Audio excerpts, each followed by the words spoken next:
Assalamualaikum warahmatullahi wabarakatuh. Halo teman-teman semuanya, perkenalkan nama saya Afrilia Saras Pratama Siwi. Saya dari Fisioterapi 2C, NIM C120190260. Di sini saya akan menjelaskan mengenai shoulder girdle. Apa sih shoulder girdle itu?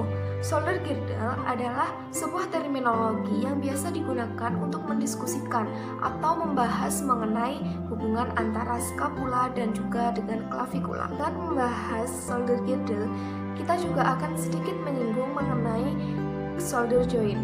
Nah, shoulder joint ini adalah sendi yang menghubungkan antara capitas glenoidale dengan caput humeri.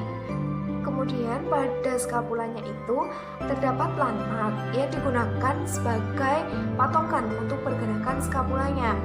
Nah, landmarknya itu adalah angulus inferior atau inferior angle. Untuk pergerakan dari shoulder girdle itu ada dua. Yang pertama adalah pergerakan shoulder girdle yang cenderung linear dan yang kedua cenderung angular. Pergerakan shoulder girdle yang cenderung linear itu adalah pergerakan yang tegak lurus atau pada sumbu X, Y, dan Z. Sedangkan pergerakan shoulder girdle yang cenderung angular itu adalah pergerakan shoulder girdle untuk rotasi. Contoh dari pergerakan yang linear adalah saat elevasi dan depresi atau juga pada saat protraction dan juga retraction. Untuk pergerakan shoulder girdle yang cenderung rotasi itu pada pergerakan upward dan downward rotation. Pembahasan selanjutnya kita masuk pada konsep hubungan antara shoulder joint dan juga shoulder girdle. Nah, konsep ini disebut dengan scapulohumeral rhythm. Nah, dari penjelasan tadi, di sini saya akan memberikan contoh pada pergerakan-pergerakan yang dilakukan sehari-hari. Contoh yang pertama itu ketika kita menyisir rambut. Nah, ketika menyisir rambut, shoulder joint-nya dia akan bergerak fleksi dan juga lateral rotasi. Untuk shoulder girdle-nya, dia akan bergerak upward rotation, protraction, dan juga retraction. Untuk contoh selanjutnya adalah ketika kita mau mengambil sesuatu di seberang meja.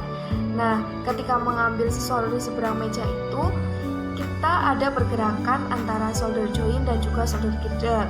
Pada shoulder joint itu akan terjadi gerakan fleksi dan pada shoulder girdle akan terjadi gerakan upward rotation dan juga protraction. Kemudian untuk contoh yang terakhir itu ketika seseorang membawa koper berat atau tas berat yang dibawa dengan cara dijinjing.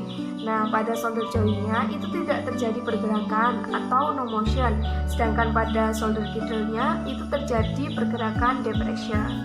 Itu tadi penjelasan dari saya tentang shoulder girdle. Tentunya penyampaian dari saya masih banyak kekurangannya, saya mohon maaf. Dan buat teman-teman semuanya, jangan lupa tetap semangat belajar dan tetap stay at home.